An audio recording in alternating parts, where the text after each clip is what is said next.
great basketball. Defender to the basket, Jason Tatum. We'll be covering pre and post game back on this channel.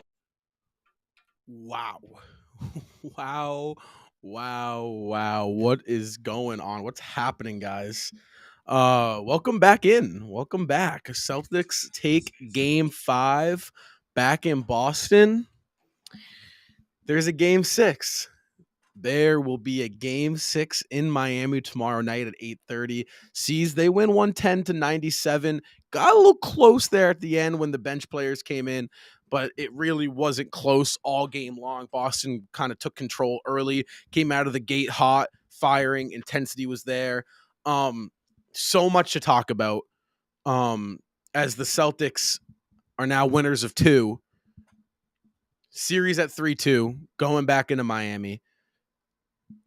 It just got real. It just got real really fast. Celtics obviously trailed 3-0. No hope. Zero hope at all. The Celtics had backs against the wall in Miami, down 9 in the second half. They managed to squeak out that game 4 win. And we kind of expected a game 5 win, right? We didn't know. Again, we don't know what type of Celtics are going to be coming out moving forward. It's so hit or miss sometimes with this team. Sometimes they're phenomenal for 48 minutes, but when their backs are against the wall, when their backs aren't against the wall, they struggle. And when their backs are against the wall, they come out and play phenomenal basketball for 48 minutes. They have made this a series. Brown was great. Tatum was great. White was great. Smart was great. They combined for 89 points. I thought Grant Williams' defense is a big reason as to why the Celtics are succeeding right now. Obviously no Malcolm Brogdon in this he only played 8 minutes. After that midway point through the second quarter, he didn't check in for the rest of the game. He was ruled out. That little forearm was sore. It looks like he'll play game 6, but right now I'm tempted to not do it. Not playing big minutes. Grant Williams has been a key reason for our success. Through these last 2 games, the defense has been very solid with Grant playing high level defense. But I kind of want to talk about the Heat for a little bit and what's going on in Miami and their attitude, their mindset over the last 2 games. Game 4 was a big opportunity for this Heat team. The 8th seeded Heat playing with house money all playoffs long, playing with this chip on their shoulder, backs against the wall type of mentality. The intensity was there from the Heat. The underdog mentality that they had and possessed was special. They went up 3-0 against Boston. They were talking a lot of smack, a lot of trash. It's looking like it may bite them in the ass. And here's why I believe that. After game 4, well, let's talk about game 4 real quick. Miami had an opportunity. Denver obviously sweeping the Lakers. Miami had a chance to also be 8 days free of basketball and rest and get fresh legs and keep that up. That was, I think, an opportunity they had to jump on. Obviously, they're the lower seed. The series should have never been a 4-game sweep in Miami's favor to begin with. However, they were presented an opportunity to shut the series out in the 4th game. They were up by 9 in that second half. They let Boston climb back. They let Boston take a game. Boston's the better team here. It's clear as day right now that they are. After game 4, they had some press. The post-game interviews were very interesting, like extremely interesting. And I'm going to pull it up in just a little bit. Jimmy Butler's post-game interview after game 4. I'm going to get it for you guys in just 1 second. Here we are. I'm gonna 1 second. I'm gonna load it up here. I want you guys to watch this and see what I'm talking about, because it's really interesting how Jimmy Butler addresses the media and talks about this series moving forward. Because let's just watch it, and then you'll see what I'm talking about. So 1 second, it's just uploading here. and then I'm going to play this.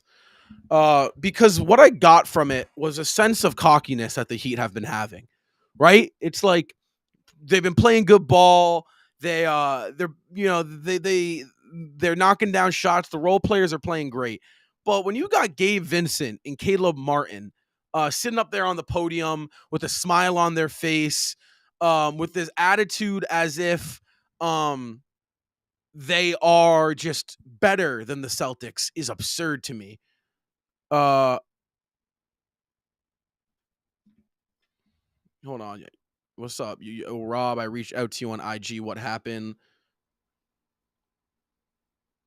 Did you on what? Celtics Talk Weekly or my main? Because sometimes it gets lost in the DMs. But yeah, they had this mentality, this attitude to them after game 4 that was kind of like just cocky. And I really do believe they think that, you know, they are. You guys are saying you hit me up on what? On Celtics Talk Weekly or on my personal? Because I was. Let's see. Let me look.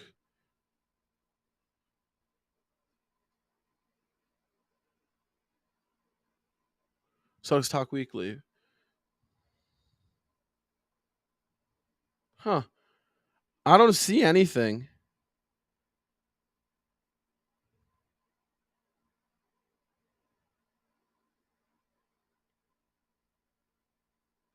What's your guys'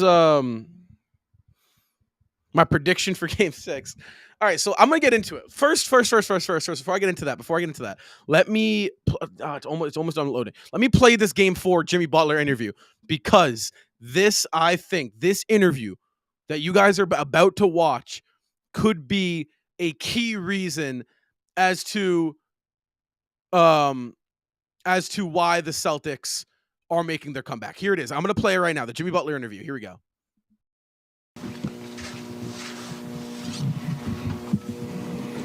Jimmy, it's only one loss, obviously, but is there any concern on your part that this could start to build momentum on the Boston side of things? No. If anything, it'll build momentum for us, knowing that we have to play with a lot more energy.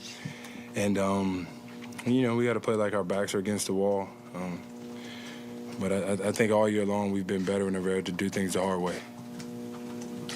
Jimmy, sometimes in the playoffs there can be kind of these big swings within a series. There can be big emotional swings. After a game like this, how do you personally kind of avoid from getting too low yourself? Stay consistent. Do the same thing that I do, that we do after every game. We're going to listen to some music. We're going to drink some beers back there. I'm going to go have some wine. I don't think that you could just focus on basketball all the time. You have to be able to, get away from the game a little bit. Think about it.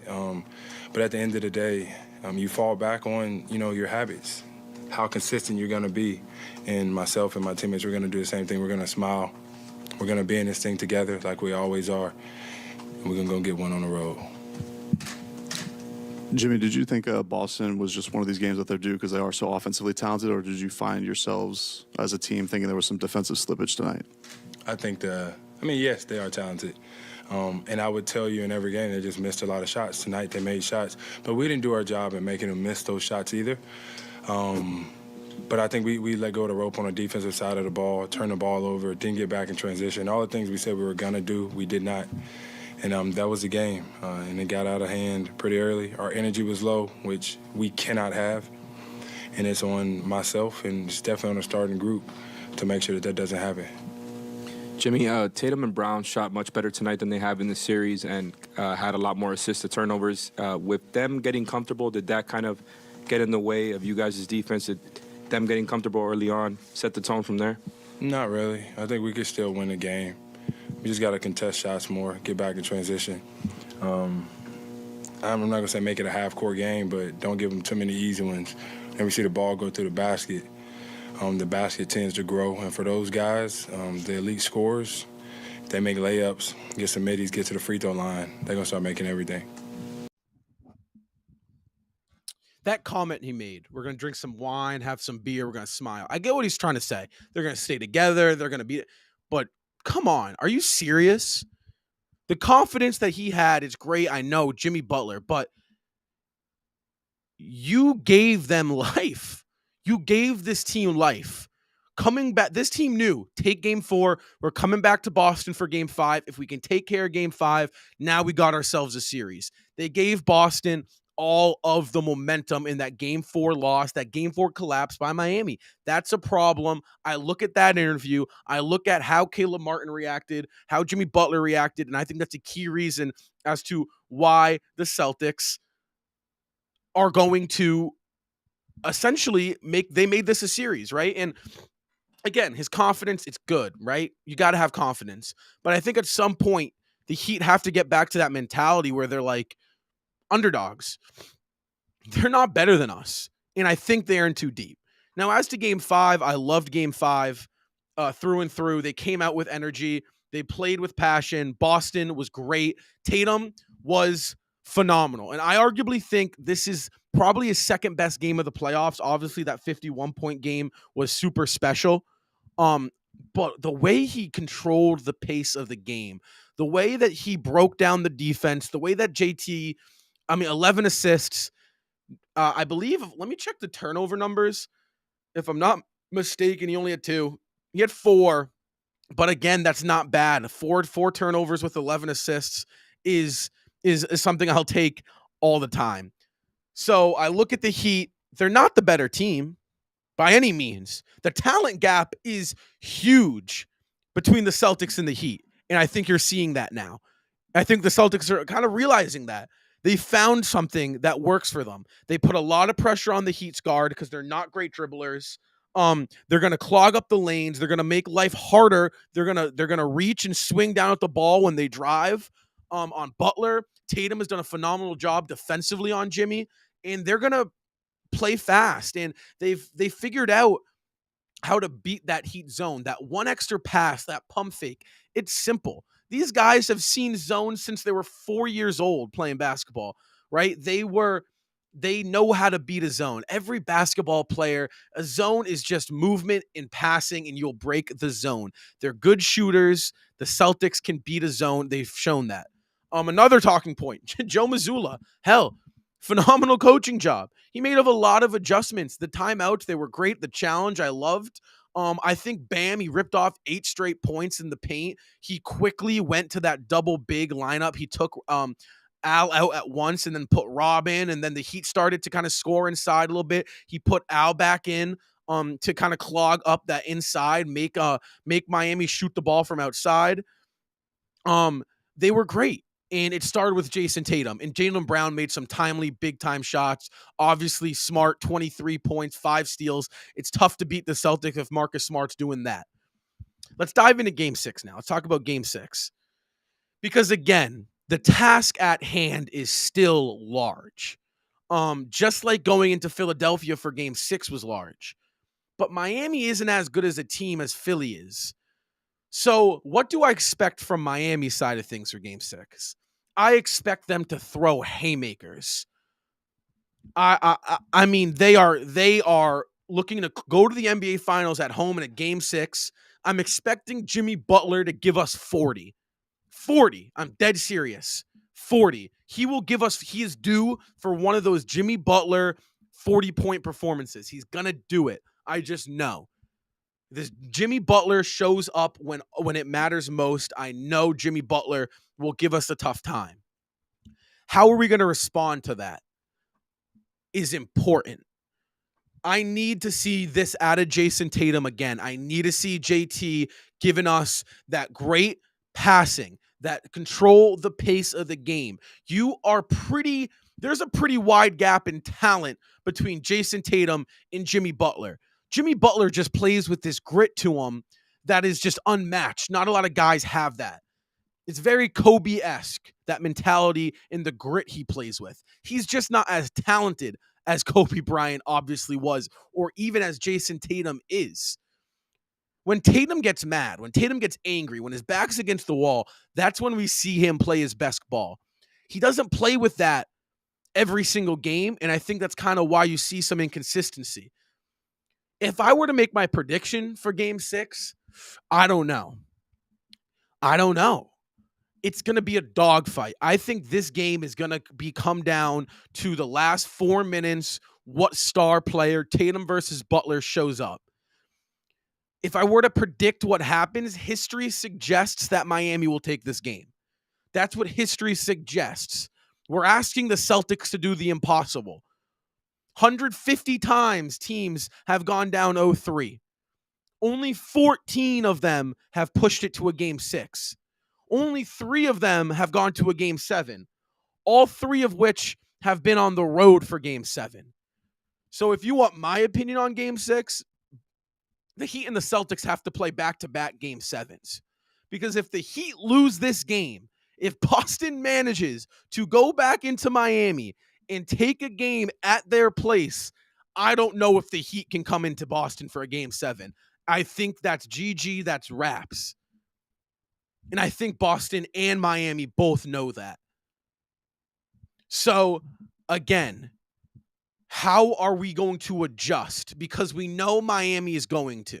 How can we take what we've done in games 4 and 5, the good, the positive, right? How can we take that and adjust to that? Because we know Miami's going to come out a little bit different. We saw Hayward Highsmith. He gave us some problem. He's a long, lengthy, athletic, can shoot. Right? You know, those guys are going to step up. Your role players play better at home than do on the road. We know what we're going to get from Miami. I don't know what I'm going to get from Boston just because of how inconsistent they have been. I think we take this game. I really do. I think there's a really good chance Boston comes in and takes game 6. But again, history suggests that they don't. We're asking them to do something no one in the history, the 76 years of the National Basketball Association, 150 tries teams have had at 0-3 coming back. Not anyone has done. We're asking them to do the improbable, the impossible. But I think they can freaking do it. And I tell you what, I applaud them for making this a series because all hope was lost after game 3. They were blown out by 30 on the road with another road game awaiting them. They had this mentality of one game at a time that I think when a team is now playing, the Celtics are playing with house money now, fellas. They are. They got nothing to lose. They don't. In all reality, odds were stacked against them. Hell, they lost. Everyone wrote them off. Hell, I wrote them off for a little bit. There was a solid bit of time where I was like, I don't know, man. I don't think they can do this. There was. I'm honest with myself, right? I'm one of the biggest Celtics fans. I am always so positive with this team. But for a minute, you have to be realistic and think, well, shit, they're down 0-3. Can they really do this thing? I thought that, right? And I think every fan kind of for a minute thought to themselves, well, damn, what do we do now? They just did. That's how basketball works when you go down 0-3. But man, oh man. And listen, it's kind of poetic to the 0-4 Sox. It is. There's some similarities. A game 3 where you get blown out on the road. I believe game 3 was in New York. What did they say? One game. Just don't let us get this one. Because if you give us this one, what did they have? They had Pedro on the mound in game 5. They had Schilling on the mound for game 6. And then anything can happen in game 7. Well, guess what? Boston said, don't let us get this one. Because in game 5, we got at home at TD Garden. Game 6, we got this guy named Jason Tatum. And then game 7, anything can happen. JB stays next year? Yes. Jaylen Brown's not going anywhere. The money, the contract that's on the table for him, the difference between Boston and the next guy is like $100 million. You just don't pass that up. I think, again, if they got swept, I think it was a conversation to be had whether or not Jaylen Brown wants to stay. But again, that contract that is just so hefty that I think even if they did get swept, Brown accepts that deal, gives it a year, and then if it doesn't work out, he asks out from there. It just financially to pass up on $100 million to probably go to a team that will not give you a better chance at winning the NBA championship wouldn't be smart. Does Brogdon play? I think Brogdon suits up. How much does he play?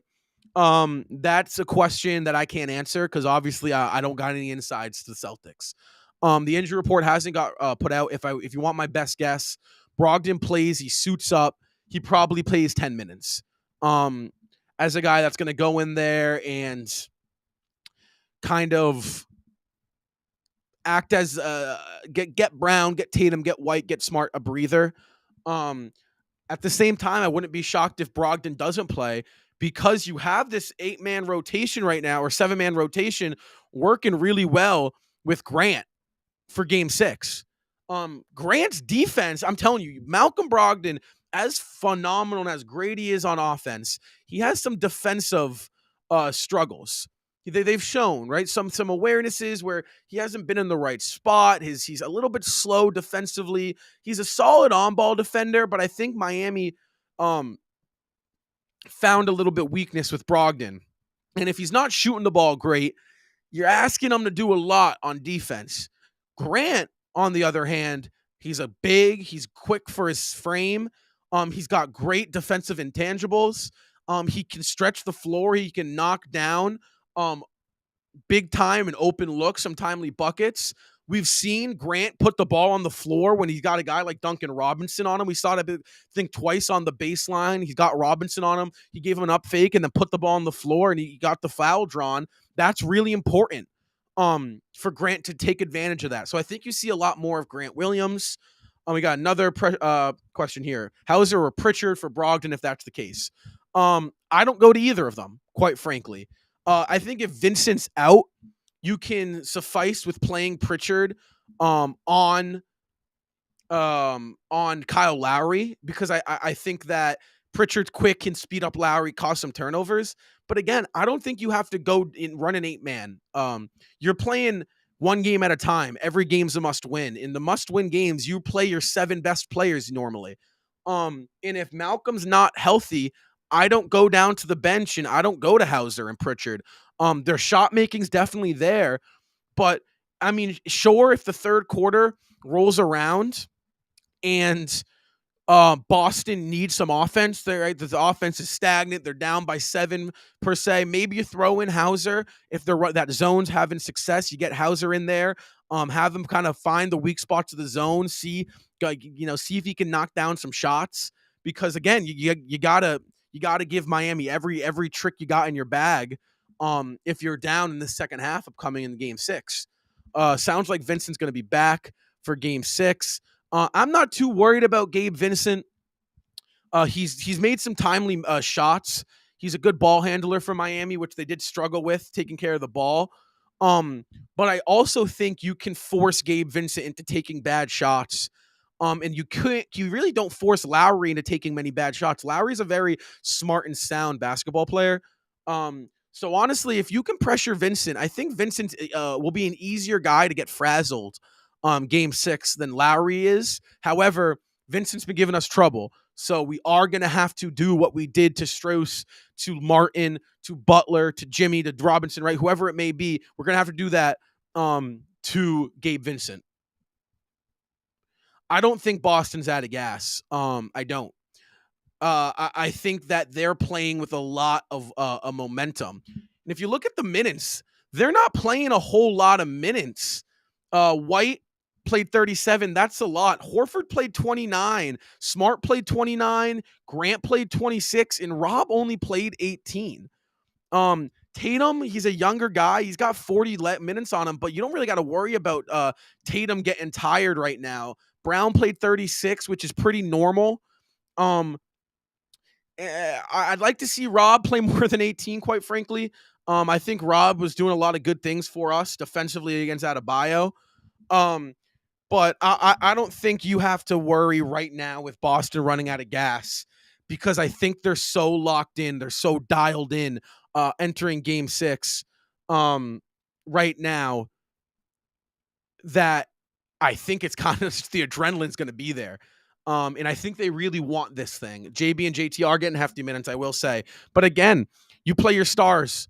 That's why you train in the offseason. That's why you rest these guys in certain games in the regular season is because they need to play big minutes. And Tatum's shown time and time again. I think he ran out of gas in the finals a little bit. But I think that was also the defensive adjustments that the Warriors had in their arsenal to give Tatum a hard time in that finals. And again, Tatum's been playing slow. The assist numbers, when you're moving the ball like that, I think those minutes, those offensive possessions really slow down. Who do you think the hero will be in game 6? I don't know. I want to say Jason Tatum, but I think Al Horford's due to give us something here. And I could see Al Horford knocking down some big timely shots in game 6. I think White has also been phenomenal. If I had to pick one hero, I think the cop-out's Tatum, right? Everyone thinks Jason Tatum's going to be the hero. He's done it time and time again in game 6. However, I'm going to pick Al Horford. I think Al Horford comes out game 6. I think he's going to remember that Jimmy Butler timeout that he pulled. And I think Al Horford's going to knock down some timely buckets. I don't think Jimmy is going to be shook by these two games at all. You're right.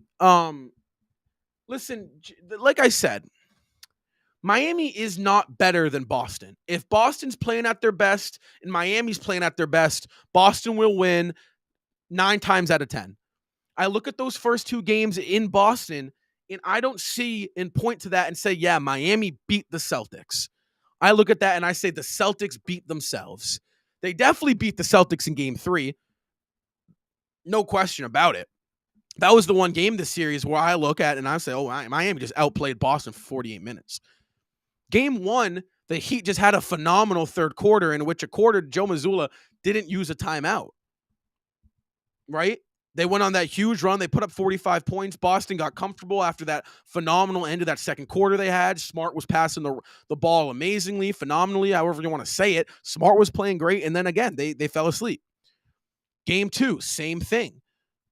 Miami was chipping away with 7 minutes left. The lead was 9. The Celtics got comfortable. They got stagnant on offense. Their shots weren't falling. And then Jimmy Butler did his thing. But don't get it twisted. That wasn't Miami beating Boston. That was Boston beating Boston. That's just a matter of fact. It's all about the role players, though. Yes and no. The reason why I don't think it's all about the role players is because at the end of the day, the Celtics have something the Heat don't, and that man's Jaylen Brown. If Jaylen Brown's and Tatum are going, the Celtics are virtually unbeatable. And I think that Miami knows that. I think where it is about the role players on the defensive side of the ball, I think that you have to lock in on guarding Martin and Vincent and Strus. You got to play intense defense on those guys, because if you don't, they will make you pay. And I think that moving forward, Boston has to recognize that the role players have to step on defense, make timely shots on offense, be in the right places. But again, Boston's role players are better than Miami's role players. And if Boston comes into game 6 playing their best basketball, I don't think there's a world where Miami can just say, okay, we have to go take this game. I don't think Miami has the capability of doing that. I think Boston has the capability of saying, all right, we're not going to show up tonight. I think that's the only scenario in which Miami beats Boston. Maybe if Jimmy Butler does his thing and Boston can't respond. But even with Jimmy giving you 46, I still think if Boston's playing their best basketball, Boston will win. But it's a tough task. It is. I'm not underplaying what's at hand, what's at stake for Boston. To come back down 0-3, to do the impossible, so that's a tough task. And do I think they do it? You asked me after game 4, what did I say? I said, there's a chance maybe if they get game 5, they got game 5. And I'll tell you what, it's real. Shit just got really real. And, credit where credit's due. Boston showed up. If you look at the NBA, the history of the NBA, if you pick out all 150 situations in which a team has been trailing 0 games to 3, I bet there are very few of them where the better team was down 0-3. Boston's the better team. They are. Boston knows that. I don't think Miami knows that. I think Miami thinks they're the better team. And quite frankly, I think that's going to be the death of Miami, because I think Miami being the underdog is what made them so good against Milwaukee and then New York. And then those first 3 games against Boston, they were making the extra hustle plays that Boston just wouldn't make. And sometimes those hustle plays, that grit, that grind wins you basketball games. And you saw that. You did. You saw that. And I'm telling you, I watched how Miami responded to this to 1 second. I gotta grab my charger. I saw how Miami responded to after game 4, and it was very too calm. And even after game 5, Jimmy made a promise, right? We're gonna go out. Hold on, I'm sorry, guys. Let me make a quick adjustment right here. My computer is dying on me, and I do not want that to happen. All right, we're all good. Jimmy was saying like, "Oh well, we're gonna go get game 6." And I sat there and I was thinking like, all right, the confidence is there, right? You got confidence, but you're Caleb Martin, you're Gabe Vincent. What is this confidence coming from? Right? Like, obviously, what is he going to say, right? He's not going to say, oh, well, shit, we're screwed. We're not going to win game 6. He's not going to say that. That's not what I'm saying for him to say. What I'm saying is for him to address the matter of the fact that Boston's playing good basketball and that the task at hand's huge and there's a lot riding on game 6 and that they need to win it. Not that they're going to win it, that they need to win it. Because that's Boston's mentality. Boston isn't going into Miami and saying, we are going to win this game. No, what they're saying is the tasks at hand's large. What we got to do is pretty tough. But we're going to show up. We understand that we need to win this game. Otherwise, we're going home. We're not ready to go home. So we're going to play our asses off. And at the end of the day, we may lose, but we're going to lose giving it our best game.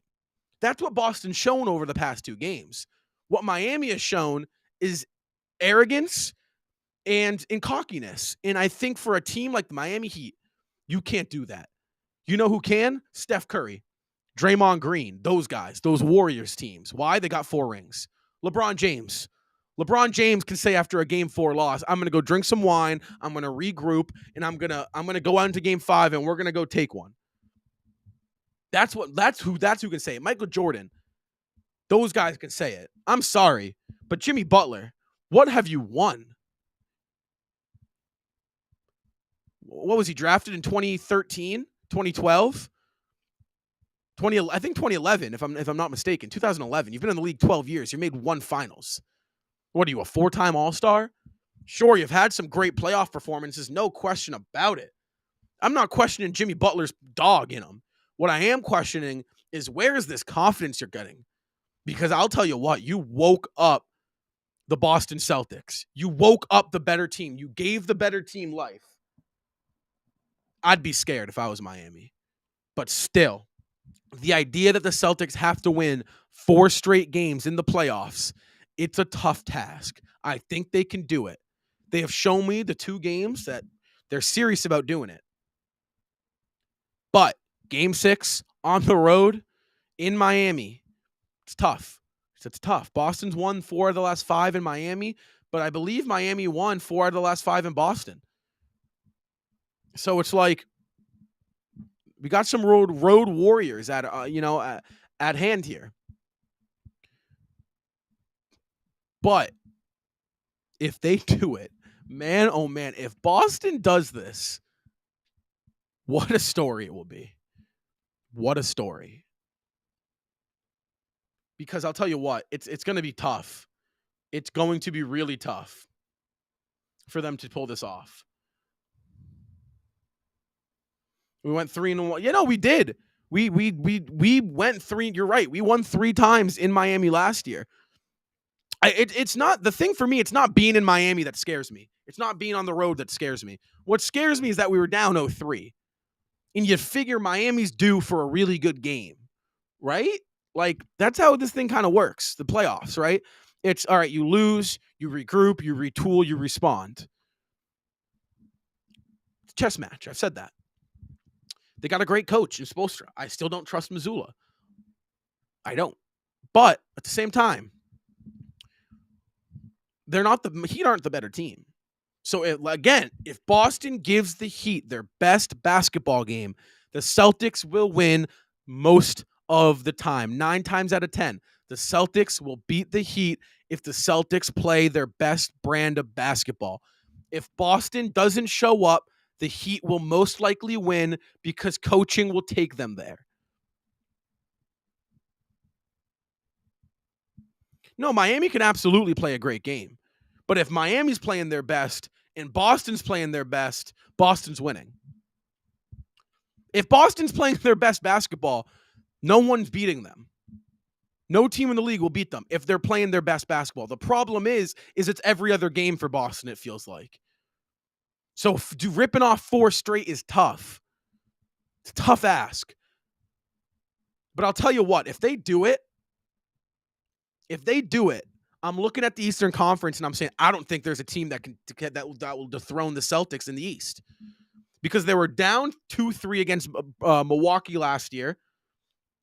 They were down 2-3 to Philly this year, and now they're down 0-3 to Miami this year. So it's almost like you can't put the nail in the coffin against this team. But we'll see. Again, Game 6 is a tough ask to go and win it. It really is. Let me hear your guys' predictions, though. What do you guys got? Who's the hero? Who's your hero for Game 6? That's my question, right?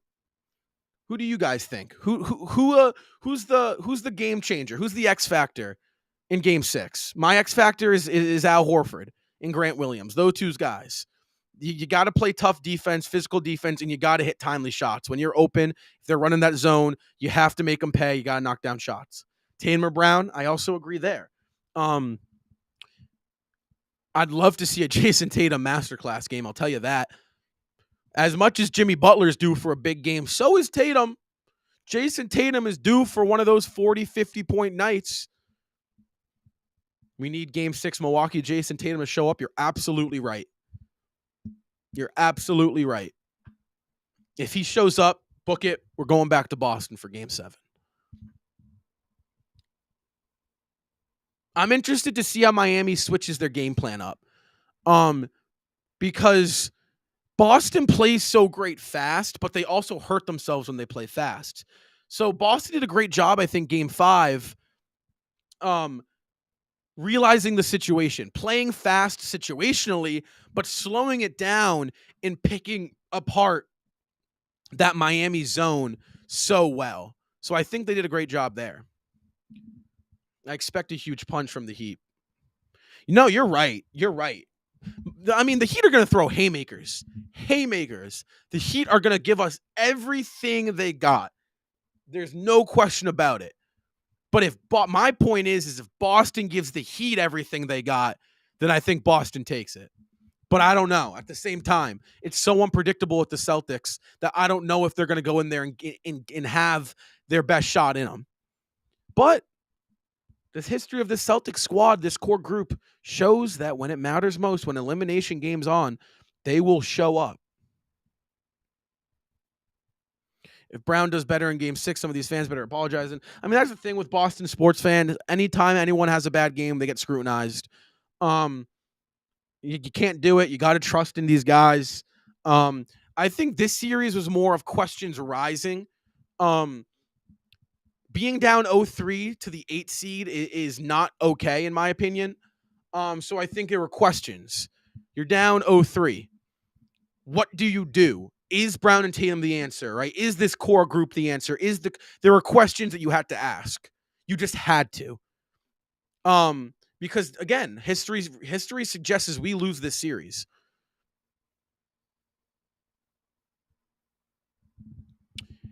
So Jimmy going to be fouled. So you're right. So something I noticed in Game 5, Mark Davis, Miami was 19-4 with Mark Davis reffing them.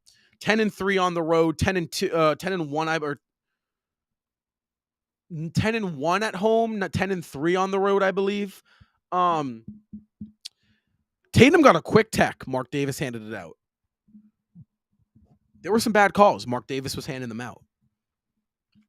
What did Boston do? They made it so that the refs couldn't affect the game. That starts early. If you get out to a quick 12-point lead, you make it so that the refs can't interfere with the game. Keep that lead double digits. Don't let the refs change the game. If it's close, you're going to give the refs an opportunity to interfere with the game.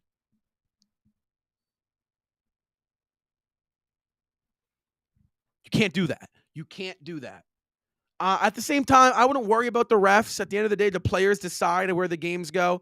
I do think certain refs call the game a certain way that players and the Celtics respond poorly to. But the refs were giving the Celtics, I think, a couple bad whistles last night that the Celtics responded to very well. And I don't have to worry about the refs quite yet. I like the confidence this team has, too. I do. They're playing very, I mean, there were reports after game 3 that this locker room was tired of fake liking each other. That's the thing with national media. They're going to look to bring the Celtics down. In Boston sports down, it's really easy to hate Boston if you're not living in Boston. We win a lot and the fans are really passionate. But this team's willingness to stay together, to fight, I give them a lot of credit. I really do. I give them a lot of credit.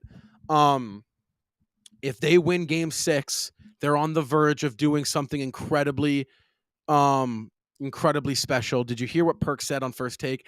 I'm not going to lie. I stay away from Perk. He's one of those guys that says stuff just to get clicks, to get likes, to get views.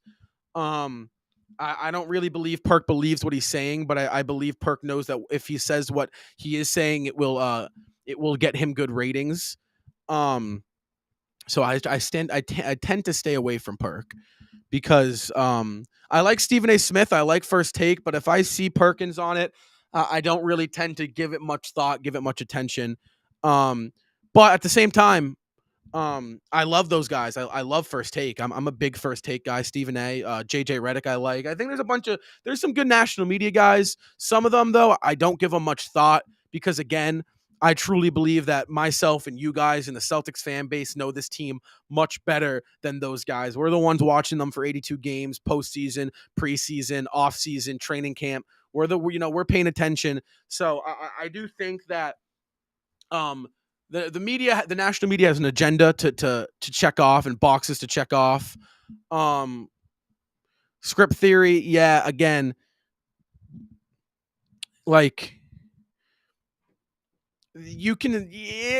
fans are going to say whatever they want to say, and the matter of the fact is, if there was a script theory going on, it would be Lakers Celtics. That's not the case. It's really. What it is Miami gave Boston life, plain and simple. Boston was the better team. Boston knew they're the better team. History suggests that when Boston's backs are against the wall, Boston responds, and Boston has responded so far. So we'll see. Let's see. We're going to have either the game 6, the day after game 6 show is going to be interesting. It's going to be really interesting. Because if they win game 6, you might see a rowdy me. You might see me rowdy. You might see a rowdy Rob that you haven't seen before. I'll tell you that. If Boston gives me game 6, I might get a little rowdy. I'm not going to lie. If they lose game 6, I'm going to be upset. I'm going to be upset. I'm not going to lie. I'm going to be upset. But at the same time, I'm not going to overreact. I'm not going to say trade Brown, trade Tatum, blow it up. I'm not going to say that. I can promise you that. So it should be interesting. I'm super excited to see where this series goes. But I credit the Boston Celtics because they came to play. They made this a series. That's what we asked, and that's how they responded. So thank you guys for joining in. For those comments at the beginning of the show, if you hit me up on Instagram, hit me up again. Celtics Talk Weekly. Maybe I didn't read I always check my DMs. I try to respond to you guys as much as I can. I don't see anything. All my messages are read. I open up everything in my requests. I don't see anything from 2 days ago. I just reactions from our stories. Um, I try my best. Again, it's tough when it's tough to get to everything. But I do try my best. I promise you guys that. But hit me up again if you I'd love to have any of you guys hop on here and talk. Hop on IG Live. If you guys got a show, I'll hop on your show. You know me. I just love talking C's, and I'm very interested in doing it with you guys. But again, thank you guys for watching, for joining in. I'm loving doing this. I'm loving interacting with you guys. This is a lot of fun.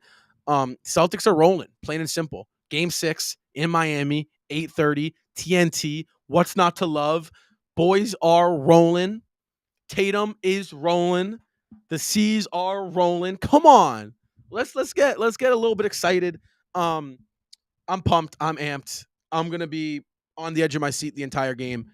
I'm not going to feel comfortable the entire game because I was in-house for game 5. I was at the Garden, and we were up by 18, and I was still sitting there thinking, like, I don't know. Just because of what they've done to me, I don't know. Are they going to pull through? I don't know. I've seen this story one too many times. But the C's got a look in their eyes that I'm loving. So until next time, guys, I will see you guys on Sunday. I'll see you guys on Sunday. Keep up with me on Instagram because I'm super active on there. Thank you so much, guys.